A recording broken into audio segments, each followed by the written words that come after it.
New Hope TV, your encounter with God. ಕರ್ತನಾದ ಯೇಸು ಕ್ರಿಸ್ತನ ಹೆಸರಿನಲ್ಲಿ ನಿಮ್ಮೆಲ್ಲರನ್ನು ವಂದಿಸುವನಾಗಿದ್ದೇನೆ. ಈ ಅಮೇಜಿಂಗ್ ಬೈಬಲ್ ಎಂಬ ಕಾರ್ಯಕ್ರಮದ ಮುಖಾಂತರವಾಗಿ ನಿಮ್ಮನ್ನು ಸಂಧಿಸಲು ಕೊಟ್ಟ ದೊಡ್ಡ ಕೃಪೆಗಾಗಿ ಆ ದೇವಾದಿ ದೇವನಿಗೆ ನಾನು ಮಹಿಮೆಯನ್ನು ಸಲ್ಲಿಸುವನಾಗಿದ್ದೇನೆ. ಕರ್ತನಲ್ಲಿ ಪ್ರೀತಿಯುಳ್ಳ ದೇವ ಜನರೇ, ಹೇಗಿದ್ದೀರಿ? ಚೆನ್ನಾಗಿದ್ದೀರಾ? ದೇವರು ನಿಮ್ಮನ್ನು ಕೈ ಬಿಡದೆ, ದೇವರು ನಿಮ್ಮನ್ನು ತೊರೆದು ಬಿಡದೆ, ದೇವರು ನಿಮ್ಮನ್ನು ಎಂದೆಂದಿಗೂ ನನ್ನವರಲ್ಲ ಎಂಬುದಾಗಿ ಹೇಳದೆ ಇದುವರೆಗೂ ನಂಬಿಗಸ್ತನಾಗಿ ಆತ ನಡೆಸ್ತಾ ಬರ್ತಾ ಇದ್ದೇನೆ ಎಂಬುದಾಗಿ ನಾನು ಕರ್ತನಲ್ಲಿ ಬಲವಾಗಿ ನಂಬುವನಾಗಿದ್ದೇನೆ. ಹಾಗಾಗಿ ದೇವರು ನಿಮ್ಮ ಪಕ್ಷವಾಗಿದ್ದಾನೆ, ದೇವರು ನಿಮ್ಮ ಸಂಗಡ ಇರುವವನಾಗಿದ್ದಾನೆ, ದೇವರು ನಿಮ್ಮನ್ನು ನಡೆಸುವವನಾಗಿದ್ದಾನೆ. ಆದುದರಿಂದ ಲೋಕದ ಎಲ್ಲ ಬಲಗಳಿಗಿಂತ ದೊಡ್ಡ ಬಲವು ನಿಮ್ಮ ಸಂಗಡ ಇರುವುದರಿಂದ ಆ ದೇವಾದಿ ದೇವನಿಗೆ ಮಹಿಮೆಯನ್ನು ಸಲ್ಲಿಸ್ತಾ ಆತನನ್ನು ಬಿಡದೆ ಆತನ ಹಿಂಬಾಲಿಸಬೇಕೆಂಬುದಾಗಿ ಪ್ರೀತಿಯಿಂದ ಸಲಹೆ ಕೊಡುವವನಾಗಿದ್ದೇನೆ. ಕರ್ತನಲ್ಲಿ ಪ್ರೀತಿಯುಳ್ಳ ದೇವ ಜನರೇ, ಪ್ರತಿ ಸಾರಿ ನಾನು ಹೇಳುವ ಪ್ರಕಾರವಾಗಿ ಈ ಸಾರಿಯೂ ಹೇಳುವಂಥ ವಿಷಯ, ಯಾರೆಲ್ಲ ಬೈಬಲ್ ನೋಡಲಿಕ್ಕೆ ಸಾಧ್ಯವೋ ಬೈಬಲ್ ನೋಡ್ಕೊಳ್ರಿ, ಯಾರೆಲ್ಲ ನೀವು ಬರೀಲಿಕ್ಕೆ ಸಾಧ್ಯವೋ ಪೆನ್ನು ಪೇಪರ್ ತೆಗೆದುಕೊಂಡು ಬರೆದುಕೊಳ್ಳತಕ್ಕದ್ದು, ಯಾರೆಲ್ಲ ನೀವು ಕೇಳಿಸ್ಕೊಳ್ಳಿಕ್ಕೆ ಸಾಧ್ಯವೋ ಕೊಂಚ ಸಮಯ ನೀವು ದೇವರ ವಾಕ್ಯದ ಮುಂದೆ ನೀವು ಕಾದುಕೊಳ್ಳಬೇಕೆಂಬುದಾಗಿ ಪ್ರೀತಿಯಿಂದ ಮನವಿ ಮಾಡುವವನಾಗಿದ್ದೇನೆ. ನೀವು ಈ ಸಂದೇಶಗಳ ಮುಖಾಂತರವಾಗಿ ಪ್ರೋತ್ಸಾಹಿಸಲ್ಪಟ್ಟು ನೀವು ಆ ವಾಕ್ಯಗಳನ್ನು ಕೇಳೋದ್ರ ಮುಖಾಂತರವಾಗಿ ನಿಮ್ಮ ಸಾಕ್ಷಿಗಳನ್ನು ನಮ್ಮ ಮಧ್ಯದಲ್ಲಿ ಹಂಚಿಕೊಳ್ಳುವಾಗ ನಾವು ನಿಮ್ಮ ವಿಷಯದಲ್ಲಿ ಬಹಳವಾದಂಥ ಪ್ರೋತ್ಸಾಹವುಳ್ಳವರಾಗಿ, ನಿಮ್ಮ ವಿಷಯದಲ್ಲಿ ಬಹಳ ಪುಳಕಿತರಾಗಿ ನಾವು ದೇವಾದಿ ದೇವನಿಗೆ ಸ್ತೋತ್ರಗಳನ್ನು ಸಲ್ಲಿಸುವಂಥ ನಾವು ಸಾಲಗಾರರಾಗಿದ್ದೇವೆ. ಹಾಗಾಗಿ ನಿಮ್ಮ ವಿಷಯದಲ್ಲಿ ಇನ್ನೂ ಹೆಚ್ಚಾಗಿ ಆ ದೇವರಿಗೆ ಮಹಿಮೆಯನ್ನು ನಾವು ಸಲ್ಲಿಸುವವರಾಗಿದ್ದೇವೆ. ಇನ್ನೂ ಹೆಚ್ಚಾದಂಥ ಕಾರ್ಯಗಳು ನಿಮ್ಮ ಮಧ್ಯದಲ್ಲಿ ಮಾಡಬೇಕೆಂಬುದಾಗಿ ಹೇಳಿ ದೇವರ ಪ್ರೀತಿಯಿಂದ, ದೇವರ ಕರುಣೆಯಿಂದ, ದೇವರ ಕೃಪೆಯಿಂದ ಪ್ರೋತ್ಸಾಹಿಸಲ್ಪಟ್ಟವರಾಗಿ ಈ ವಾಕ್ಯಗಳನ್ನು ನಿಮ್ಮ ಮಧ್ಯದಲ್ಲಿ ತೆಗೆದುಕೊಂಡು ಬಂದವರಾಗಿದ್ದೇವೆ. ಹಾಗಾಗಿ ಇದು ನಿಮಗಾಗಿ ಕಳಿಸಲ್ಪಟ್ಟ ಸಂದೇಶ, ಇದು ನಿಮಗಾಗಿ ಕಳಿಸಲ್ಪಟ್ಟ ಸಂದೇಶ ಆಗಿದೆ. ಆದ್ದರಿಂದ ಕೊಂಚ ಸಮಯ ದೇವರ ವಾಕ್ಯದ ಮುಂದೆ ನಿಮ್ಮನ್ನು ನೀವು ಕಾದುಕೊಳ್ಳಬೇಕೆಂಬುದಾಗಿ ಪ್ರೀತಿಯಿಂದ ಮನವಿ ಮಾಡುವನಾಗಿದ್ದೇನೆ. ಪ್ರತಿ ಸಾರಿ ನಾವು ಕಲಿಯುವ ಹಾಗೆ ಈ ಸಾರಿಯೂ ಸಹ ಒಂದು ಶಿರೋನಾಮದ ಅಡಿಯಲ್ಲಿ ನಾವು ದೇವರ ವಾಕ್ಯವನ್ನು ಧ್ಯಾನಿಸಿಕೊಳ್ಳಲಿಕ್ಕಿದ್ದೇವೆ. ನಾವು ಪ್ರತಿ ಸಾರಿ ಸಹ ಒಂದೊಂದು ವಿಷಯಗಳನ್ನು ಕಲಿತಾ ಬರ್ತೇವೆ. ಈ ದಿನ ಕಲೀಲಿಕ್ಕಿರುವಂಥ ವಿಷಯ ದೇವರ ಮುಂದೆ ಕಾದಿರು ಎಂಬುದಾಗಿ. ಈ ದಿನ ನಾನು ಮಾತಾಡಲಿಕ್ಕಿರುವಂಥ ವಿಷಯ ದೇವರ ಮುಂದೆ ಕಾದಿರು ಎಂಬುದಾಗಿ. ನಿಮಗೆ ಸಾಕಷ್ಟು ಆಲೋಚನೆ ಬಂದಿರಬಹುದು, ದೇವರ ಮುಂದೆ ಕಾದಿರು ಅಂದರೆ ಹೆಚ್ಚಿನ ಭಾಗ ಇವರು ಪ್ರಾರ್ಥನೆ ವಿಷಯದಲ್ಲಿ ಮಾತಾಡ್ತಾ ಇದ್ದಾರೆ ಎಂಬುದಾಗಿ ಇರಬಹುದು. ಆದರೂ ಕೊಂಚ ಸಮಯ ದೇವರ ವಾಕ್ಯದ ಮುಂದೆ ನೀವು ಕಾದುಕೊಳ್ಳಬೇಕೆಂಬುದಾಗಿ ಪ್ರೀತಿಯಿಂದ ಮನವಿ ಮಾಡುವವನಾಗಿದ್ದೇನೆ. ದೇವರ ವಾಕ್ಯ ಹೀಗೆ ಹೇಳ್ತದೆ, ಕೀರ್ತನೆ 37:7ನೇ ವಚನದಲ್ಲಿ, ಕರ್ತನಲ್ಲಿ ಶಾಂತವಾಗಿರು, ಮೌನವಾಗಿದ್ದು ಆತನಿಗಾಗಿ ಎದುರು ನೋಡು ಎಂಬುದಾಗಿ ಬೈಬಲ್ ಹೇಳುವಂಥದ್ದಾಗಿದೆ. ಅಂದರೆ ಯೆಹೋವನಿಗಾಗಿ ಶಾಂತವಾಗಿದ್ದು ಆತನಿಗಾಗಿ ಎದುರು ನೋಡು ಎಂಬುದಾಗಿ ಆ ವಾಕ್ಯದ ಅರ್ಥವಾಗಿದೆ. ನೋಡಿ, ಈ ವಾಕ್ಯ ಭಾಗ ಹೇಳುವಂಥ ವಿಷಯ ದೇವರಿಗೋಸ್ಕರವಾಗಿ ಕಾದು ನಾವು ಕುತ್ಕೊಳ್ಬೇಕೆಂಬುದಾಗಿ ಕಲಿಸುವಂಥದ್ದಾಗಿದೆ. ಪ್ರಪಂಚದಲ್ಲಿಯೇ ಒಳ್ಳೆ ಸ್ಥಳ ಎಂಬುದಾಗಿ ಇರುವುದಾದರೆ ಅದು ದೇವರ ಸನ್ನಿಧಿಯಲ್ಲಿ ಇರುವಂಥ ಸ್ಥಳವಾಗಿದೆ. ನೀವು ಲೋಕದ ಯಾವುದೇ ಸ್ಥಳಕ್ಕೆ ಹೋಗಿ ಪ್ರಿಯ ದೇವ ಜನರೇ, ಆಸ್ಟ್ರೇಲಿಯಾದಲ್ಲಿರುವಂಥ ಆ ಡೈಮಂಡ್ ರೋಡ್ ಅಥವಾ ವಜ್ರದ ರಸ್ತೆಗೆ ಹೋಗೋದಾದರೂ ಸಹ, ನೀವು ಅಮೇರಿಕಾದಲ್ಲಿರುವಂಥ ವೈಟ್ ಹೌಸಿಗೆ ಹೋಗೋದಾದರೂ ಸಹ, ನಮ್ಮ ದೇಶದಲ್ಲಿರುವಂಥ ಸಿಮ್ಲಾಗೆ ಹೋಗೋದಾದರೂ ಸಹ, ನಮ್ಮ ದೇಶದಲ್ಲಿರುವಂಥ ಊಟಿಗೆ ಹೋಗೋದಾದರೂ ಸಹ, ನೀವು ಯಾವುದೇ ಸ್ಥಳಕ್ಕೆ ಹೋಗ್ರಿ, ಎಲ್ಲ ಸ್ಥಳಗಳಿಗಿಂತ ಒಳ್ಳೆಯ ಸ್ಥಳ ಯಾವುದು ಎಂಬುದನ್ನು ನೋಡುವಾಗ ನೀನು ಯಾವಾಗ ಕರ್ತನ ಮುಂದೆ ಹೋಗ್ತೀಯೋ ಆ ಸ್ಥಳವೇ ಒಳ್ಳೆಯ ಸ್ಥಳ.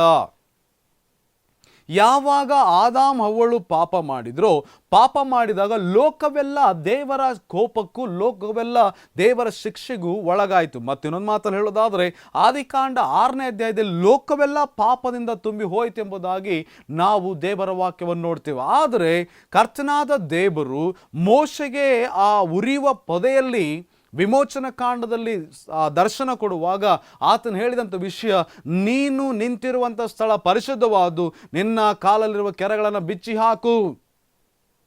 ನೀನು ಯಾವಾಗ ದೇವರ ಸನ್ನಿಧಿಗೆ ಹೋಗ್ತೀಯೋ ಅದು ಬರೀ ಒಳ್ಳೆಯ ಸ್ಥಳ ಮಾತ್ರವಲ್ಲ, ಪರಿಶುದ್ಧವಾದ ಸ್ಥಳ. ನಾನು ಇನ್ನೊಂದು ಮಾತಲ್ಲಿ ಹೇಳಬೇಕಂದ್ರೆ, ನೀನು ಲೋಕದಲ್ಲಿ ಎಲ್ಲೇ ಹೋಗೋದಾದ್ರೂ ಒಳ್ಳೆ ಬೆಳಕಿಲ್ಲ, ಒಳ್ಳೆ ಗಾಳಿ ಇಲ್ಲ, ಒಳ್ಳೆ ಪರಿಸರ ಇಲ್ಲ, ಒಳ್ಳೆ ಜನರಿಲ್ಲ, ಎಲ್ಲ ಕೆಟ್ಟು ಹೋಗಿದೆ.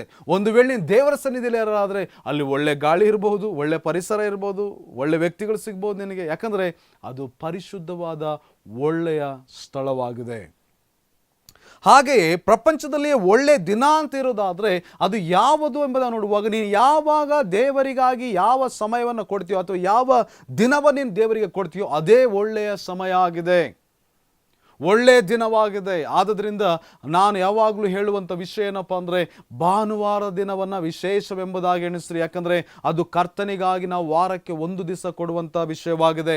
ಆದ್ದರಿಂದ ಆ ದಿನ ಒಂದು ವೇಳೆ ನೀವು 2 ತಾಸು ಇರ್ತೀರೋ 1.5 ತಾಸು ಇರ್ತೀರೋ ನನಗೆ ಗೊತ್ತಿಲ್ಲ, ಆ ದಿನವನ್ನು ಬಹಳ ಉತ್ತಮವಾದೆಂಬುದಾಗಿ ಗೌರವಿತವಾದೆಂಬುದಾಗಿ ನೀವು ಅಂದ್ಕೊಳ್ಬೇಕು. ಯಾಕಂದರೆ ಯೆಶಾಯನ ಗ್ರಂಥ ಹೇಳ್ತದೆ, ನನ್ನ ದಿನವನ್ನು ವಿಶೇಷವಾಗಿ ಯಾರು ಅಂದುಕೊಳ್ತಾರೋ ಅವನನ್ನು ಉನ್ನತವಾದ ಪರ್ವತಗಳನ್ನು ನೆಲೆಗೊಳಿಸ್ತೀನಿ ಎಂಬುದಾಗಿ ದೇವರ ವಾಗ್ದಾನ ಇದೆ. ಪ್ರಿಯ ಜನರೇ, ಪ್ರಪಂಚದಲ್ಲಿ ಒಳ್ಳೆಯ ದಿನ ಯಾವುದಾದ್ರೂ ಇದೆ ಎಂಬುದಾಗಿ ಹೇಳೋದಾದರೆ ಅದು ದೇವರ ಸನ್ನಿಧಿಯಲ್ಲಿ ನೀನು ಕಳೆಯುವಂಥ ದಿನವೇ ಒಳ್ಳೆಯ ದಿನ. ಒಂದು ವೇಳೆ ನಿನಗೆ ಕೋಟಿ ರೂಪಾಯಿ ಸಿಕ್ಕಿದಂಥ ದಿನಗಳಿರ್ಬೋದು, ಒಂದು ವೇಳೆ ಕೋಟಿ ಗಟ್ಟಲೆ ಸಂಪಾದಿಸಿದ ದಿನಗಳು ನಿನ್ನ ಮುಂದೆ ಇರ್ಬೋದು, ಆದರೆ ಆ ಎಲ್ಲ ದಿನಗಳಿಗಿಂತ ಶ್ರೇಷ್ಠವಾದ ದಿನ ದೇವರ ಸನ್ನಿಧಿಯಲ್ಲಿ ಕಳೆಯುವಂಥ ಒಂದು ದಿನ. ಬೈಬಲ್ ವಾಕ್ಯ ಹೇಳ್ತದೆ 84ನೇ ಕೀರ್ತನೆ ಒಳಗೆ, ಸಹಸ್ರ ದಿನಗಳಿಗಿಂತ ಅಂದರೆ 1000 ದಿನಗಳಿಗಿಂತ ನಿನ್ನ ಸನ್ನಿಧಿಯಲ್ಲಿರುವಂಥ ಒಂದು ದಿನವೂ ಶ್ರೇಷ್ಠವಾದದ್ದು ಎಂಬುದಾಗಿ. ಕರ್ತನಲ್ಲಿ ಪ್ರೀತಿಯುಳ್ಳ ದೇವ ಜನರೇ, ಪ್ರಪಂಚದಲ್ಲಿ ಒಳ್ಳೆ ದಿನ ಎಂಬುದಾಗಿರೋದಾದರೆ ಅದು ದೇವರ ಮುಂದೆ ಇರುವಂಥ ದಿನವೇ ಆಗಿದೆ.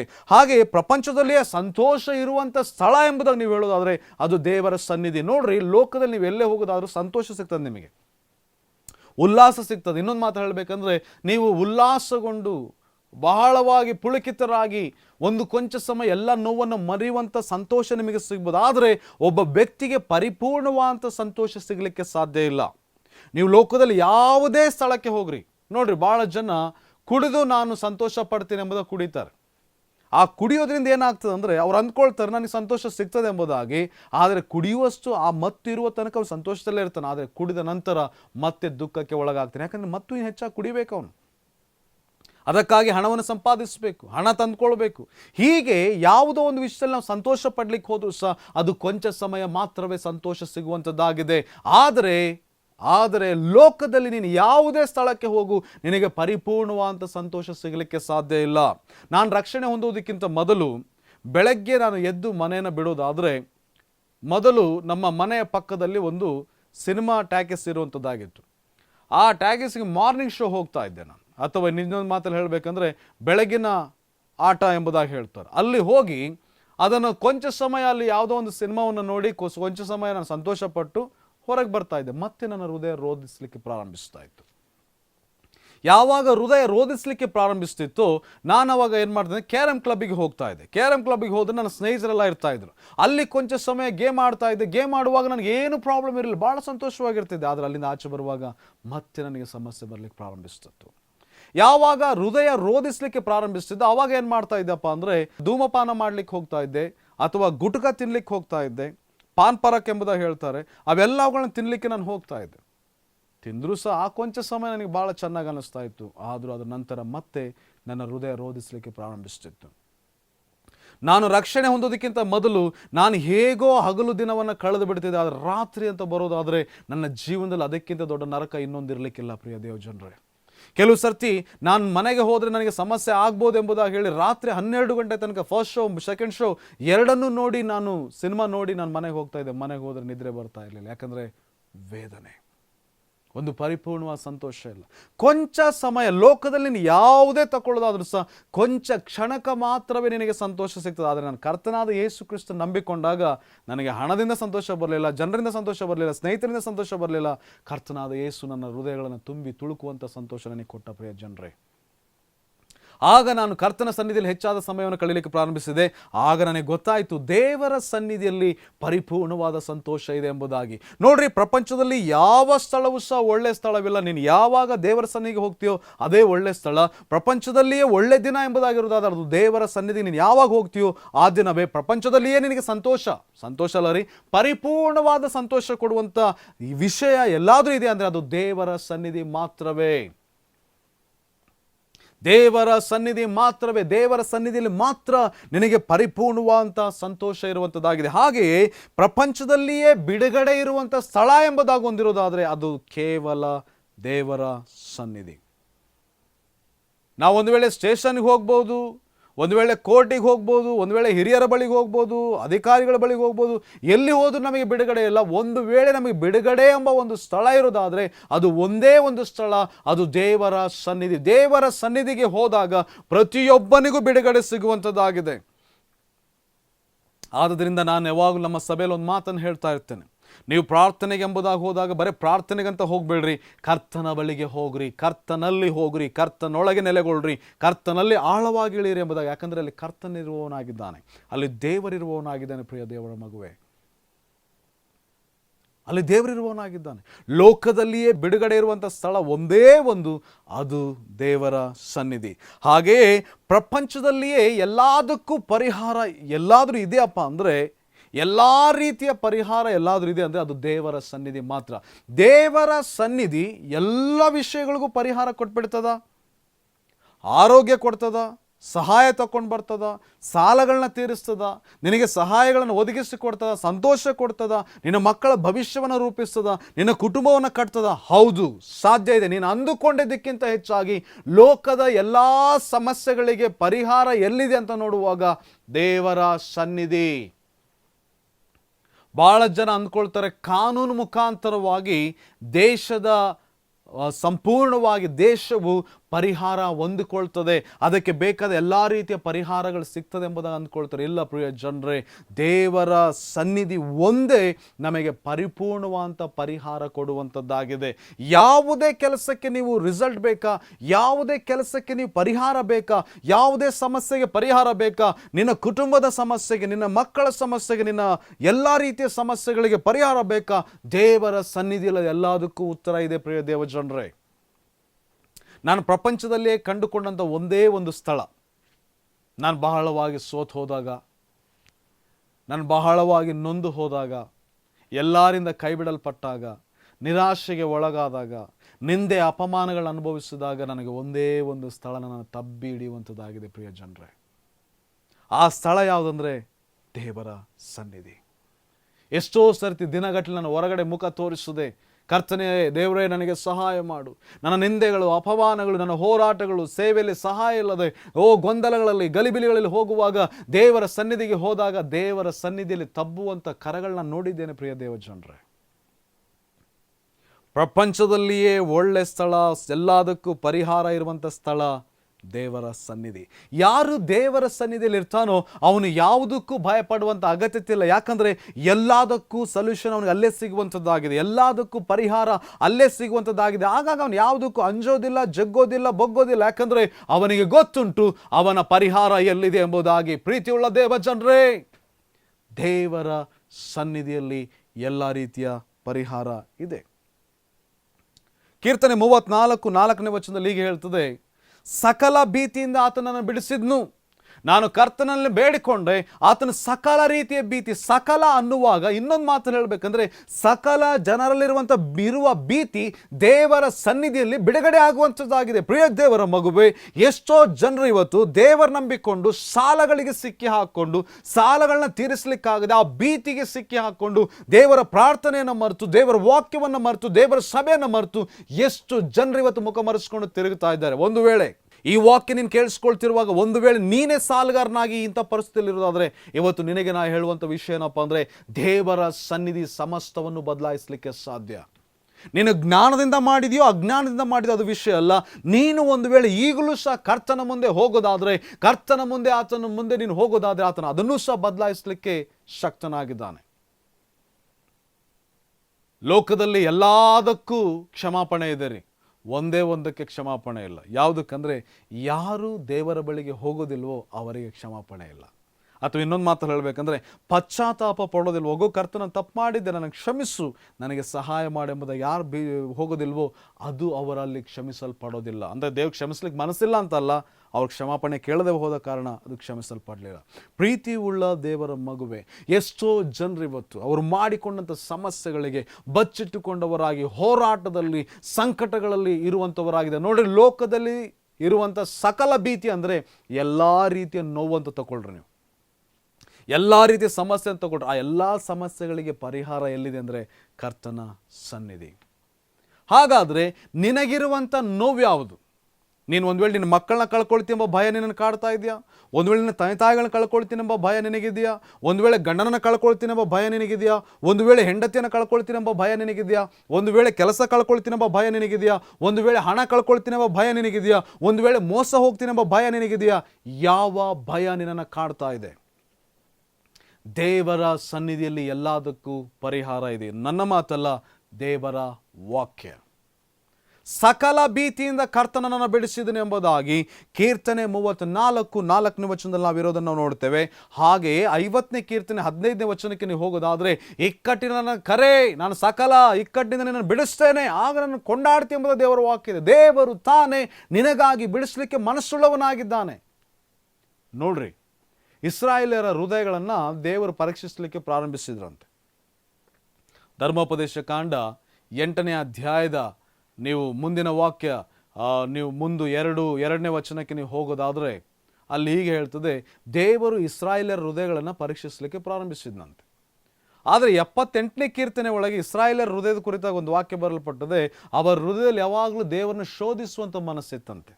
ಅಂದರೆ ಅದರ ಅರ್ಥ ಏನಪ್ಪ ಅಂದರೆ, ದೇವರ ಬಳಿಗೆ ಹೋಗುವಾಗ ಕೇಳ್ತಾ ಇದ್ರು, ಬಾಯಿ ಬಿಟ್ಟು ಅವ್ರು ಕೇಳ್ತಾ ಇದ್ರು, ಮಾಂಸ ನಮಗೆ ಬರ್ತದ, ಮಾಂಸ ನನಗೆ ಸಿಗ್ತದ, ಮಾಂಸ ಬೇಕು ಅಂತ ಇದ್ರು. ಅದ್ರ ಹೃದಯದಲ್ಲಿ ಮಾತ್ರ ದೇವರದನ್ನು ಕೊಡ್ತಾನ, ದೇವರದನ್ನು ಬಿಡ್ತಾನ ಎಂಬುದಾಗಿ ಹೃದಯದಲ್ಲಿ ಯಾವಾಗಲೂ ಶೋಧಿಸುವಂಥ ಮನಸ್ಸು, ಯಾವಾಗಲೂ ಶೋಧಿಸುವಂಥ ಮನಸ್ಸು. ಇವತ್ತು ಇಸ್ರಾಯೇಲರಲ್ಲಿ ಇದ್ದಂತಹ ಶೋಧಿಸುವಂಥ ಮನಸ್ಸು ನಮ್ಮೊಳಗಿರಬಾರ್ದು. ದೇವರು ಎಲ್ಲವನ್ನು ಬಿಡಿಸ್ತಾನೆ, ಎಲ್ಲವುಗಳಿಂದ ಬಿಡುಗಡೆ ಕೊಡಲಿಕ್ಕೆ ದೇವರಿಗೆ ಶಕ್ತಿ ಇದೆ. ಆದರೆ ನಾನು ಹೇಗೆ ಹೋಗ್ತೀನಿ ಅನ್ನೋದು ಬಹಳ ಪ್ರಾಮುಖ್ಯ. ಶೋಧಿಸುವಂಥ ಮನಸ್ಸು ನನಗಿರಬಾರ್ದು. ನನ್ನ ಕರ್ತನು ಕೊಡ್ತಾನೆ ಎಂಬುದಾಗಿ ನನ್ನ ಪೂರ್ಣವಾಗಿ ನಂಬಿ ಹೋಗೋದಾದರೆ ದೇವರು ಎಲ್ಲದಕ್ಕೂ ಪರಿಹಾರ ಕೊಡುವನಾಗಿದ್ದಾನೆ. ಪ್ರಿಯ ದೇವರ ಮಗುವೆ, ನಿನಗೆ ಯಾವುದೇ ಸಮಸ್ಯೆ ಇರೋದಿಲ್ಲ, ಎಲ್ಲ ಸಮಸ್ಯೆಗೆ ಉತ್ತರ ಪ್ರಾರ್ಥನೆ. ಅಥವಾ ಪ್ರಾರ್ಥನೆ ಅನ್ನೋದಕ್ಕಿಂತ ಹೆಚ್ಚಾಗಿ ನಾನು ದೇವರ ಸನ್ನಿಧಿ ಎಂಬುದಾಗಿ ಹೇಳ್ತೇನೆ ನಿಮಗೆ. ಪ್ರಾರ್ಥನೆ ಎಂಬುದಾಗಿ ನಾವು ಯಾರ ಮುಂದೆ ಬೇಕಾದರೂ ಮಾಡ್ಬೋದು, ಆದರೆ ನೀನು ಲೋಕದಲ್ಲಿಯೇ ದೇವರ ಮುಂದೆ ಹೋಗುವಂಥ ಒಂದೇ ಒಂದು ಸ್ಥಳ, ಅದು ನಿನ್ನ ಮುಂದೆ ಇರುವಂಥ ದೇವರ ಸನ್ನಿಧಿ.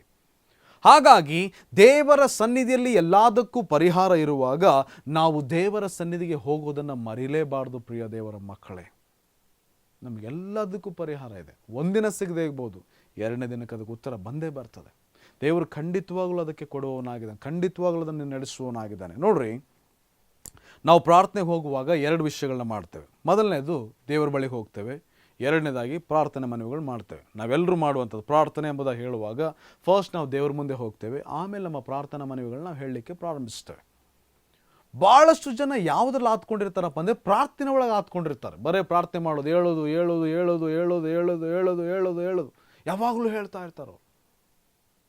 ದೇವರ ಮುಂದೆ ಮಾತಾಡ್ತಾನೆ ಇರ್ತಾರೆ. ಅದಕ್ಕೆ ಪ್ರಸಂಗ ಹೇಳ್ತಾರೆ, ದೇವರ ಮುಂದೆ ನಿನ್ನ ಬಾಯನ್ನು ಕಾದುಕೋ. ಮತ್ತಾಯನ ಬರೆದ ಸುವಾರ್ತೆ ಪರ್ವತ ಪ್ರಸಂಗದಲ್ಲಿ ಹೇಳ್ತದೆ, ಅಜ್ಞಾನಿಗಳ ಹಾಗೆ ಹೇಳಿದ್ದೇನೆ, ತಿರುಗಿ ಹೇಳಬೇಡ್ರಿ ಎಂಬುದಾಗಿ. ನೋಡ್ರಿ, ಯಾವಾಗಲೂ ನಾವು ದೇವರ ಸನ್ನಿಧಿಗೆ ಹೋಗುವಾಗ 2 ವಿಷಯಗಳು, ಅಥವಾ ಪ್ರಾರ್ಥನೆಗೆ ಹೋಗುವ 2 ವಿಷಯಗಳು ಮಾಡ್ತೀವಿ. ಒಂದು, ದೇವರ ಬಳಿಗೆ ಹೋಗ್ತೇವೆ ಮೊದಲನೇದಾಗಿ, 2ನೇದಾಗಿ ನಾವು ಮನವಿಗಳನ್ನ ಮಾಡ್ತೇವೆ. ಆದರೆ ಈ 2ರಲ್ಲಿ ಯಾವುದ್ರಲ್ಲಿ ಹೆಚ್ಚಾಗಿರ್ತೀವಿ ಎಂಬುದನ್ನು ನೋಡುವಾಗ ಬರೀ ಮನವಿಗಳಲ್ಲೇ ನಾವು ಇರ್ತೇವೆ. ದೇವರನ್ನ ಸ್ತುತಿಸೋದು, ದೇವರನ್ನ ಕೊಂಡಾಡೋದು, ಪ್ರಾರ್ಥನೆ ಮಾಡೋದು, ಅಥವಾ ದೇವರಿಗೆ ನಮ್ಮ ಮನವಿಗಳನ್ನು ಹೇಳೋದು, ಬರೀ ಇದರಲ್ಲಿ ನಾವು ನಿರತರಾಗಿರ್ತೇವೆ. ನಾವು ಮಾಡುವಂಥ ದೊಡ್ಡ ತಪ್ಪೇನಪ್ಪ ಅಂದರೆ ದೇವರ ಬಳಿಗೆ ನಾವು ಹೋಗೋದಿಲ್ಲ. ನಾವು ದೇವರ ಮುಂದೆ ಇರ್ತೇವೆ, ಆದರೆ ನಮ್ಮ ಹೃದಯ ಪ್ರಾರ್ಥನಾ ಮನವಿಗಳಿಗೆ ಅಂಟಿಕೊಂಡಿರ್ತದೆ ಹೊರತು ದೇವರಿಗೆ ಅಂಟಿಕೊಂಡಿರೋದಿಲ್ಲ. ಪ್ರಿಯ ದೇವರ ಮಗುವೆ, ಇವತ್ತು ನಾವು ಕಲೀಲಿಕ್ಕಿರುವಂಥ ವಿಷಯ, ದೇವರಿಗಾಗಿ ಕಾದಿರು. ನಿನ್ನ ದೇವರ ಮುಂದೆ ನೀನು ಹೋಗುವಾಗ ನಾನು ಈಗಲೂ ಹೇಳ್ತೇನೆ, ಪ್ರಿಯ ದೇವರ ಮಗುವೆ, ಕರ್ತನೇ ನೀನು ನನ್ನ ಸನ್ನಿಧಿಯಲ್ಲಿದ್ದೀಯಾ, ಅಥವಾ ನೀನು ನನ್ನ ಮುಂದೆ ಇದ್ದೀಯಾ? ಈ ವಿಷಯವನ್ನು ನಾನು 2006ನೇ ಇಸ್ವಿಯಲ್ಲಿ ನನ್ನ ಜೀವನದಲ್ಲಿ ನಾನು ಅನುಭವಿಸಿದೆ. ಪ್ರಿಯ ದೇವರ ಮಕ್ಕಳೇ, 37ನೇ ಕೀರ್ತನೆಯ ಆ ಒಂದು 7ನೇ ವಚನ ನನ್ನ ಜೀವನದಲ್ಲಿ ದೊಡ್ಡ ಮಾರ್ಪಾಡು ತಗೊಂಡು ಬಂತು. ನಾನು ಸೇವೆಯನ್ನು ಮದುವೆ ಆಗಿ ನಾನು ಸೇವೆಯನ್ನು ಪ್ರಾರಂಭಿಸಿದಾಗ, ಆಗ ನಾನು ದೇವರ ಬಳಿಲಿ ಬೇಡಲಿಕ್ಕೆ ಪ್ರಾರಂಭಿಸಿದೆ. ಕರ್ತ, ನಾನು ಏನು ಮಾಡಬೇಕು, ಯಾವುದನ್ನು ಮಾಡಬೇಕು, ಹೇಗೆ ಮಾಡಬೇಕು ಎಂಬುದು ದೇವ್ರ ಮುಂದೆ ನಾನು ಕೇಳ್ತಾ ಇದ್ದಾಗ, ದೇವರು ಈ ವಾಕ್ಯದ ಮುಖಾಂತರವಾಗಿ ಕೀರ್ತನೆ 37 7ನೇ ವಚನದಲ್ಲಿ ನಾನು 7ನೇ ವಚನದ ಮುಖಾಂತರವಾಗಿ ನನ್ನೊಟ್ಟಿಗೆ ಮಾತಾಡಿದೆ. ಏನಂದರೆ, ನೀನು ನನಗೋಸ್ಕರ ಕಾದಿರು, ನೀನು ನನಗೋಸ್ಕರ ಕಾದಿರು. ಅಂದರೆ ನೋಡಿ, ನಾವು ಯಾವಾಗ ಅಪ್ಪ ತಂದೆ ಅಂತೀವೋ ಅಲ್ಲಿ ದೇವರ ಸನ್ನಿಧಿ ಇದೆ. ದೇವರನ್ನ ಮತ್ತೊಂದು ಸತಿ ನಾವು ಕರೆಯುವಂಥ ಅಗತ್ಯತೆ ಇಲ್ಲ. ಯಾವಾಗ ನಾವು ಕರ್ತನನ್ನು ಬೇಡ್ತೀವೋ ಆಗಲೇ ನಮ್ಮ ಬಳಿಯಲ್ಲಿ ಆತನಿರ್ತಾನೆ, ಆತ ನಮ್ಮೊಳಗಿರ್ತಾನೆ. ಆದರೆ ನಾನು ಆತನೊಟ್ಟಿಗೆ ಅಂಟಿಕೊಳ್ಬೇಕಾದ್ರೆ ನಾನು ಆತನಿಗಾಗಿ ಕಾದಿರಬೇಕು. ನೋಡ್ರಿ, ವಿಮೋಚನ ಕಾಂಡದಲ್ಲಿ ಮೋಶೆ ಪರ್ವತಕ್ಕೆ ಹೋದಾಗ ಅಥವಾ ಸೀನಾಯಿ ಪರ್ವತದ ಮೇಲೆ ಹೋದಾಗ ದೇವರು ಒಂದೇ ಸರ್ತಿ ಮಾತಾಡಲಿಲ್ಲ. 1 ದಿನ 2 ದಿನ 3 ದಿನ ಆದಮೇಲೆ 7ನೇ ದಿನಗಳಲ್ಲಿ ದೇವರು ಮಾತಾಡಿದ್ರು. ಅಂದರೆ ದೇವರ ಮುಂದೆ ಕಾಯುವಂಥ ವ್ಯಕ್ತಿಗೆ ದೇವರು ಮಾತಾಡ್ತಾನೆ. ದೇವರ ಮುಂದೆ ಕಾದಿರುವಂಥ ವ್ಯಕ್ತಿಗೆ ದೇವರು ಮಾತಾಡ್ತಾನೆ. ಪ್ರಿಯ ದೇವರ ಜನರೇ, ನಾವು ನಮ್ಮ ಮನವಿಗಳಿಗಂತ ಹೋಗೋದಕ್ಕಿಂತ ಹೆಚ್ಚಾಗಿ ನಾವು ದೇವರಿಗಂತ ದೇವರ ಸನ್ನಿಧಿಯಲ್ಲಿ ಹೋಗೋಣ. ದೇವರಿಗಾಗಿ ಕಾದು ಕುಳಿತುಕೊಳ್ಳೋಣ. ಆತನು ಅಲ್ಲಿ ಬರಲಿಕ್ಕೆ ಅವಕಾಶ ಮಾಡಿಕೊಳ್ಳೋಣ. ಆತನು ಕರೆಯೋದಲ್ಲ, ಆತನಲ್ಲಿ ಇರ್ತಾನೆ. ಆತನು ನೋಡಲಿಕ್ಕೆ ನನಗೆ ಇರುವಂಥ ಅಡ್ಡಿಗಳು ಆತನು ತೋರಿಸ್ಕೊಡ್ತಾನೆ. ಪ್ರಿಯ ಜನರೇ, ನಾನೀಗ ಆತನ ಮುಂದೆ ಹೋಗಿದ್ದೇನೆ, ಆತನ ನೋಡಲಿಕ್ಕೆ ನನಗೆ ಆಗ್ತಾ ಇಲ್ಲ, ಆತನ ಅನುಭವಿಸ್ಲಿಕ್ಕೆ ನನಗೆ ಆಗ್ತಾ ಇಲ್ಲ, ಆತನ ಸ್ವರ ಕೇಳಿಸ್ಕೊಳ್ಳಿಕ್ಕೆ ಆಗ್ತಾ ಇಲ್ಲ, ಆತನ ಆಲೋಚನೆ ಕೇಳಿಸ್ಕೊಳ್ಳಿಕ್ಕೆ ಆಗ್ತಾ ಇಲ್ಲ. ಅಂದರೆ ಆತನಿಗೂ ನನಗೂ ಮಧ್ಯದಲ್ಲಿ ಏನೋ ಅಡ್ಡಿ ಇದೆ. ಆ ಅಡ್ಡಿ ತೆಗೆದು ಹಾಕುವ ತನಕ ನಾನು ಆತನ ಸನ್ನಿಧಿಯಲ್ಲಿ ಕಾದು ಕುಳಿತುಕೊಳ್ಬೇಕು. ಭಾಳ ಜನ ಏನು ಮಾಡ್ತಾರೆ ಅಂದರೆ ಭಾಳ ಆಡಾವುಡಿಯಾಗಿ ಪ್ರಾರ್ಥಿಸ್ತಾರೆ. ಕರ್ತನೆ ಬಾ ಬಾ ಎಂಬುದಾಗಿ ಹೇಳ್ತಾರೆ. ಬರೋ ಟೈಮಲ್ಲಿ ಇವರು ಎದ್ದು ಹೋಗ್ಬಿಟ್ಟಿರ್ತಾರೆ. ಕರ್ತನ ಸನ್ನಿಧಿಯಲ್ಲಿ ಕರ್ತನಿಗಾಗಿ ಕಾದಿರು, ಕರ್ತನಿಗಾಗಿ ಕಾದಿರು ಎಂಬುದಾಗಿ ಈ ದಿನ ನಿಮ್ಮ ಮಧ್ಯದಲ್ಲಿ ನಾನು ಇವತ್ತು ಪ್ರೀತಿಯಿಂದ ಹಂಚುವವನಾಗಿದ್ದೇನೆ. ನೀನು ಯಾವಾಗಲೇ ಹೋಗೋದಾದರೂ ಸಹ 42ನೇ ಕೀರ್ತನೆ 1-2ನೇ ವಚನದ ಪ್ರಕಾರವಾಗಿ, ಬಾಯಾರಿದ ಜಿಂಕೆ ನೀರಿಗಾಗಿ ಹೇಗೆ ತವಕ ಪಡ್ತದೋ ನನ್ನ ಆತ್ಮ ನಿನಗಾಗಿ ತವಕ ಪಡ್ತದೆ. ದೇವರಿಗಾಗಿ ತವಕ ಪಡುವಂಥ ಮನಸ್ಸು ನಮಗಿರಲಿ. ಪ್ರಿಯ ಜನರೇ, ನಾನು ಪ್ರಾರ್ಥಿಸಬೇಕು, ಅದು ಹೊಂದ್ಕೊಳ್ಬೇಕು, ಇದು ಹೊಂದ್ಕೊಳ್ಬೇಕು, ಹಾಗಾಗಬೇಕು, ಹೀಗಾಗಬೇಕು ಅನ್ನೋದಕ್ಕಿಂತ ಹೆಚ್ಚಾಗಿ ನನ್ನ ಆತ್ಮ ಕರ್ತನಿಗಾಗಿ ಆತುರಗೊಳ್ತೆಂಬುದಾಗಿ ಕರ್ತನನ್ನು ಬಯಸ್ರಿ. ಪ್ರಿಯ ಜನರೇ, ಇವತ್ತು ದೇವರ ಸನ್ನಿಧಿಯಲ್ಲಿ ಬಹಳಷ್ಟು ಜನ ದೇವರನ್ನ ಅನುಭವಿಸೋದು ಬಹಳ ಕಡಿಮೆ. ಇವತ್ತೆಲ್ಲ ತಪ್ಪ ಅಂತ ಅನುಭವಗಳಿಗೆ ಹೋಗ್ತಾರೆ. ದೇವರ ವಾಕ್ಯಾನುಸಾರವಂತ ದೇವರ ಸನ್ನಿಧಿಯ ದೇವರ ಇರುವಿಕೆಯ ಅನುಭವ ಇವತ್ತು ಜನರಿಗೆ ಬಹಳಷ್ಟು ಕಡಿಮೆ ಅನುಭವ ಇದೆ. ಪ್ರಿಯ ದೇವರ ಮಕ್ಕಳೇ, ದೇವರಿಗಾಗಿ ಕಾದಿರು. ದೇವರಲ್ಲಿ ಬರ್ತಾನೆ. ದೇವರು ನಿನಗೆ ಸಂಪೂರ್ಣವಾದ ಆಲೋಚನೆ ಕೊಡ್ತಾನೆ. ನಿನಗೆ ಸಂಪೂರ್ಣವಾದ ಬಿಡುಗಡೆ ಕೊಡಲಿಕ್ಕೆ ಸಮರ್ಥನಾಗಿದ್ದಾನೆ.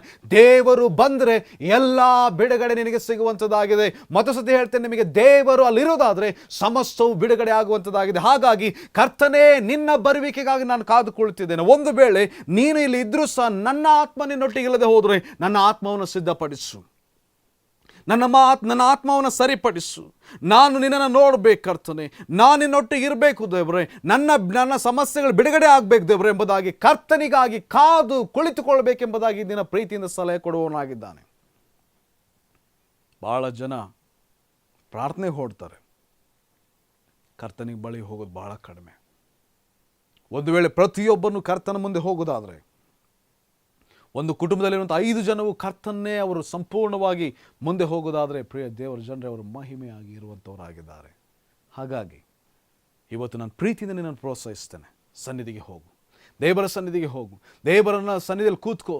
ಕರ್ತನೇ, ನಾನು ನಿನ್ನ ನೋಡಬೇಕು, ಎಲ್ಲೋ ಇದ್ದಿ, ಯಾವಾಗ ಬರ್ತೀಯ ಅಂತ ಕೇಳೋದಕ್ಕಿಂತ ಹೆಚ್ಚಾಗಿ ನೀನು ಇಲ್ಲಿದ್ದಿ, ನಾನು ನಿನ್ನ ನೋಡ್ಲಿಕ್ಕಾಗ್ತಾ ಇಲ್ಲ, ನಿನ್ನನ್ನು ಗ್ರಹಿಸ್ಕೊಳ್ಳಿಕ್ಕಾಗ್ತಾ ಇಲ್ಲ, ನಿನ್ನ ಸ್ವರ ಕೇಳಿಸ್ಕೊಳ್ಳಿಕ್ಕಾಗ್ತಾ ಇಲ್ಲ, ನಿನ್ನ ಆಲೋಚನೆ ಕೇಳಿಸ್ಕೊಳ್ಳಿಕ್ಕಾಗ್ತಾ ಇಲ್ಲ. ದಯಮಾಡಿ ನನಗೆ ಸಹಾಯ ಮಾಡು. ನಿನಗೂ ಮತ್ತು ನನಗೂ ಮಧ್ಯದಲ್ಲಿರುವಂಥ ಗೋಡೆಯನ್ನು ತೆಗೆದುಹಾಕು. ನಿನಗೂ ನನ್ನ ಮಧ್ಯದಲ್ಲಿರುವಂಥ ಸಮಸ್ಯೆ ಏನಿದೆ ನನಗೆ ತೋರಿಸ್ಕೊಡು. ನಾನು ನಿನ್ನನ್ನು ಸ್ಪಷ್ಟವಾಗಿ ನಿನ್ನ ಸನ್ನಿಧಿಯನ್ನು ಅನುಭವಿಸುವಂತೆ, ನಾನು ನಿನ್ನ ಸ್ಪಷ್ಟವಾಗಿ ನಿನ್ನ ಸನ್ನಿಧಿಯಲ್ಲಿ ಗ್ರಹಿಸುವಂತೆ ನನಗೆ ಸಹಾಯ ಮಾಡು ಎಂಬುದನ್ನು ಪ್ರಾರ್ಥಿಸೋದಾದರೆ, ಪ್ರೀತಿಯುಳ್ಳ ದೇವರ ಮಕ್ಕಳು, ನೀವು ಎಲ್ಲಿ ಕಣ್ಣು ಮುಚ್ಚಿ ಕೂತರೂ ಸಹ ದೇವರ ಇರುವಿಕೆ ನಿಮಗೆ ಸ್ಪಷ್ಟವಾಗಿ ಗೊತ್ತಾಗುವಂಥದ್ದಾಗಿದೆ. ಭಾಳ ಜನ ತಲೆಯಲ್ಲಿ ಅಂದ್ಕೊಳ್ತಾರೆ ದೇವ್ರು ಇದ್ದಾನಂತೇಳಿ, ಆದರೆ ಹೃದಯದಲ್ಲಿ ಅಂದ್ಕೊಳ್ಳೋದಿಲ್ಲರಿ. ಯಾವಾಗ ಹೃದಯದಲ್ಲಿ ಅಂದ್ಕೊಳ್ತೀವೋ, ಬೈಬಲ್ ವಾಕ್ಯ ಹೇಳ್ತಾನೆ, ನೀನು ನಂಬುವುದಾದರೆ ದೇವರ ಮಹಿಮೆಯನ್ನು ಕಾಣುವಿ. ನೀನು ಇಲ್ಲಿ ನಂಬಿದ್ದಾದರೆ ಖಂಡಿತವಾಗಲೂ ಆತನ ಮಹಿಮೆ ನಿನಗೆ ಪ್ರಕಟ ಆಗೇ ಆಗ್ತದೆ. ಆಲೋಚಿಸ್ಕೊ. ಬರೀ ಪ್ರಾರ್ಥನೆ ಮನೆಗಳಿಗಾಗಿ ಓದ್ತೀಯೋ ಅಥವಾ ಆತನಿಗೋಸ್ಕರನೇ ಹೋಗ್ತೀಯೋ, ಆಲೋಚಿಸ್ಕೊ. ನಿನಗೆ ಹಸು ಬೇಕಾ, ಹಸು ಕೊಡುವಂಥ ಹಾಲು ಬೇಕಾ? ಹಾಲು ತಗೊಂಡ್ರೆ 1 ಲೀಟ್ರ್ ತೊಗೊಂಡು ಹೋಗ್ಬಿಡ್ಬೋದು ನೀನು, ಅಥವಾ 5 ಲೀಟ್ರ್ ತೊಗೊಂಡು ಹೋಗ್ಬಿಡ್ಬೋದು. ಆದರೆ ಹಸುನೇ ನಿನ್ನ ಬಳಿಗಿರೋದಾದರೆ ಆ ಹಸುಲಿರುವಂಥ ಹಾಲೆಲ್ಲ ನಿಂದೆ. ಆಲೋಚಿಸ್ಕೊ. ಕರ್ತನಿಗಾಗಿ ಜೀವಿಸು. ಕರ್ತನ ಬಳಿಗೆ ಹೋಗು. ಕರ್ತನ ಸ್ವರವನ್ನು ಕೇಳಿಸ್ಕೊಂಡು, ಕರ್ತನ ಆಲೋಚನೆ ಕೇಳಿಸ್ಕೊಂಡು, ಕರ್ತನ ನಡೆಸುವಿಕೆಯಲ್ಲಿ ಇರು. ಯಾವಾಗಲೂ ದೇವರಲ್ಲಿ ನೆಲೆಗೊಂಡಿರುವಂಥ ಜೀವಿತ ನಮಗಿರಲಿ. ಪ್ರಿಯ ದೇವರ ಮಕ್ಕಳೇ, ಯಾವಾಗಲೂ ಕಣ್ಣು ಮುಚ್ಚಿಕೊಳ್ಳುವಾಗ ದೇವರಲ್ಲಿ ನಾವು ನೆಲೆಗೊಂಡಿದ್ವಿ ಅಂತ ನಮಗೆ ಸ್ಪಷ್ಟವಾಗಿ ಗೊತ್ತಾಗಬೇಕು ಜನರೇ. ಹಾಗಿರೋದಾದರೆ ದೇವರು ನಮ್ಮ ಜೀವಿತಗಳನ್ನು ಅದ್ಭುತವಾಗಿ ಮುಂದೆ ನಡೆಸುವನಾಗಿದ್ದಾನೆ. ದೇವರು ತಾನೇ ಈ ವಾಕ್ಯಗಳನ್ನು ಆಶೀರ್ವದಿಸಲಿ. ಕಣ್ಮುಚ್ಚಿನ ಪ್ರಾರ್ಥನೆ ಮಾಡೋಣ. ಪ್ರೀತಿಯುಳ್ಳ ಸ್ವರ್ಗೀಯ ತಂದೆ ಆ ದೇವರೇ, ಏಸಪ್ಪ, ನಿನ್ನ ಸನ್ನಿಧಿಗಿಂತ ಅಮೂಲ್ಯವಾದ ಈ ಲೋಕದಲ್ಲಿ ಯಾವುದೂ ಇಲ್ಲ ದೇವರೇ. ನಾನು ಮತ್ತು ನಾವು ಬರೀ ನಮ್ಮ ಬೇಡಿಕೆಗಳನ್ನ ತಕ್ಕೊಂಡು ಅಲ್ಲಿಗೆ ಬರ್ತೇವೆ ದೇವರೇ. ನನಗೆ ಅದು ಬೇಕು ಕರ್ತ, ನನಗಿದು ಬೇಕು ಕರ್ತ, ನಾನು ಹಾಗಾಗ್ಬೇಕು ಕರ್ತ, ನನ್ನ ಮಕ್ಕಳು ಹೀಗಾಗಬೇಕೆಂಬುದಾಗಿ, ನನ್ನ ಕುಟುಂಬ ಹೀಗಿರಬೇಕೆಂಬುದು, ನಾನು ಆಶೀರ್ವದಿಸಲ್ಪಡಬೇಕೆಂಬುದು, ಬರೀ ಇವೇ ವಿಷಯಗಳನ್ನ ತಗೊಂಡು ಬಂದೇನೆ ಹೊರತು ನಾನು ನಿನಗಾಗಿ ಬರಲೇ ಇಲ್ಲ ಕರ್ತನೆ. ನಮ್ಮನ್ನು ಕ್ಷಮಿಸು, ನಮ್ಮ ಅಜ್ಞಾನವನ್ನು ಮನ್ನಿಸು ಪವಿತ್ರಾತ್ಮನೇ. ನಾವು ನಿನ್ನನ್ನು ಪ್ರೀತಿಸುವಂತೆ ಕೃಪೆ ಕೊಡು. ನಿನ್ನಗಿಂತ ಹೆಚ್ಚಾಗಿ ಪ್ರೀತಿಸು ಎಲ್ಲ ಸಂಗತಿ ನಮ್ಮಿಂದ ತೆಗೆದು ಹಾಕು. ಕನಿಕರಿಸು ಪರಿಶುದ್ಧಾತ್ಮನೇ. ಏಸಪ್ಪ, ನಮ್ಮನ್ನು ಕನಿಕರಿಸು ದೇವರೇ. ನಾವು ನಿನ್ನನ್ನೇ ಪ್ರೀತಿಸುವಂತೆ ಕೃಪೆ ಕೊಡು ದೇವರೇ. ಏಸಯ್ಯ, ಈ ಲೋಕದಲ್ಲಿ ಮೊದಲಿದ್ದವನು ನೀನೇ, ಈ ಲೋಕ ಹೋದ ಮೇಲೆ ಇರುವವನು ನೀನೇ ಆಗಿದ್ದಿ ದೇವರೇ. ಈ ಲೋಕವೆಲ್ಲ ಮಧ್ಯದಲ್ಲಿ ಬಂದಿದ್ದು ಕರ್ತನೆ. ಒಂದು ವೇಳೆ ನಾನು ಇದಕ್ಕಾಗಿಯೇ ನಿನ್ನ ಬಳಿಗೆ ಬರ್ಬೋದೇನೋ, ಇದನ್ನೇ ಹೆಚ್ಚಾಗಿ ಪ್ರೀತಿಸ್ತಾ ಇದ್ದೀನಿ, ನನಗೆ ಗೊತ್ತಿಲ್ಲ. ತಂದೆಯೇ, ಕನಿಕರಿಸು. ನಿನ್ನ ವಾಕ್ಯ ಕೇಳಿಸಿಕೊಂಡಂಥ ಜನರ ಮೇಲೆ ಕನಿಕರ ಉಂಟಾಗಲಿ ದೇವರೇ. ಅವರು ನಿನ್ನನ್ನೇ ಹಿಡಿದುಕೊಂಡವರಾಗಿ, ನಿನ್ನನ್ನೇ ಪ್ರೀತಿಸುವವರಾಗಿ, ನಿನ್ನನ್ನೇ ಆತುಕೊಂಡವರಾಗಿ, ನಿನ್ನನ್ನೇ ದೃಷ್ಟಿಸುವವರಾಗಿರುವಂತೆ ಕೃಪೆ ಕೊಡು ದೇವರೇ. ನಿನ್ನ ಸನ್ನಿಧಿಯಲ್ಲಿರುವಂಥ ಆ ಪರಿಪೂರ್ಣವಾದ ಸಂತೋಷ, ಪರಿಪೂರ್ಣವಾದ ಬಿಡುಗಡೆ, ಪರಿಪೂರ್ಣವಾದಂಥ ಪರಿಹಾರ ನಿನ್ನ ಜನರಿಗೆ ಒದಗಿಸಿಕೊಡು ಪರಿಶುದ್ಧಾತ್ಮ ದೇವರೇ. ನೀನು ನಮಗಿದ್ದೀಯೆಂಬ ಆ ಒಂದು ಭರವಸೆಯನ್ನು ಹೆಚ್ಚಾಗಿ ಅವರಲ್ಲಿ ಹುಟ್ಟಲಿಕ್ಕೆ ಕೃಪೆ ಕೊಡು. ಅವರು ನಿನ್ನಲ್ಲಿ ಯಾವಾಗಲೂ ನೆಲೆಗೊಂಡಿರಲಿಕ್ಕೆ ಕೃಪೆ ಕೊಡು. ಯಾವಾಗಲೂ 5 ನಿಮಿಷ ಇರೋದು, ಇನ್ನು ಮಿಕ್ಕಿದ ದಿನವೆಲ್ಲ ಲೋಕದಲ್ಲಿರೋದು, ಆ ರೀತಿಯಲ್ಲಿರೋದಕ್ಕಿಂತ ನಿನ್ನಲ್ಲೇ ನೆಲೆಗೊಂಡಿರುವಂತೆ ಕೃಪೆ ಕೊಡು ಪರಿಶುದ್ಧಾತ್ಮ ದೇವರೇ. ಬಲಪಡಿಸಪ್ಪ, ನಿನ್ನ ಜನರನ್ನು ಬಲಪಡಿಸು ದೇವರೇ. ನಿನ್ನಲ್ಲಿ ಸದಾ ನೆಲೆಗೊಂಡಿರುವಂತೆ ಕೃಪೆ ಕೊಡು. ಯಾರಿಗೆಲ್ಲ ಕಷ್ಟ, ಕಾಯಿಲೆ, ಕಣ್ಣೀರು, ಚಿಂತೆ, ಸಮಸ್ಯೆ, ಹೋರಾಟ, ಕಣ್ಣೀರು, ಸಾಲ, ಸೋಲ, ಸಮಸ್ಯೆಗಳು ತುಂಬಿ ತುಳುಕ್ತಾ ಇದ್ದಾವೆ, ಆ ಜನರಿಗಾಗಿ ಪ್ರಾರ್ಥಿಸ್ತೇನೆ. ಕರ್ತನಾದ ಯೇಸು ಕ್ರಿಸ್ತನ ಹೆಸರಲ್ಲಿ ಅವರಿಗೆ ಬಿಡುಗಡೆ ಉಂಟಾಗಲಿ. ಕರ್ತನಾದ ಯೇಸು ಕ್ರಿಸ್ತನ ಹೆಸರಿನಲ್ಲಿ ಅವರಿಗೆ ಪರಿಪೂರ್ಣವಾದಂಥ ಬಿಡುಗಡೆಗಳು ಉಂಟಾಗಲಿ. ಕರ್ತನಾದ ಯೇಸು ಕ್ರಿಸ್ತನ ಹೆಸರಿನಲ್ಲಿ ಅವರಿಗೆ ಪರಿಪೂರ್ಣವಾದ ಬಿಡುಗಡೆಗಳು ಉಂಟಾಗಲಿ ದೇವರೇ. ನೀನು ಕನಿಕರಿಸ್ತೇವ್ರೆ. ನೀನು ಹಾಗೆ ಮಾಡಿದಕ್ಕಾಗಿ ಸ್ತೋತ್ರ ಮಾಡುತ್ತಾ ಎಲ್ಲ ಸ್ತುತಿ, ಸ್ತೋತ್ರ, ಘನಮಾನ, ಮಹಿಮೆ ನಿನಗೆ ಸಮರ್ಪಿಸಿ ಯೇಸು ಕರ್ತನ ಹೆಸರಿನಲ್ಲಿ ಬೇಡ್ತೇವೆ ಪರಲೋಕದ ತಂದೆ. ಆಮೇನ್, ಆಮೇನ್. ದೇವರು ತಾನು ನಿಮ್ಮನ್ನು ಆಶೀರ್ವದಿಸಲಿ. God bless you.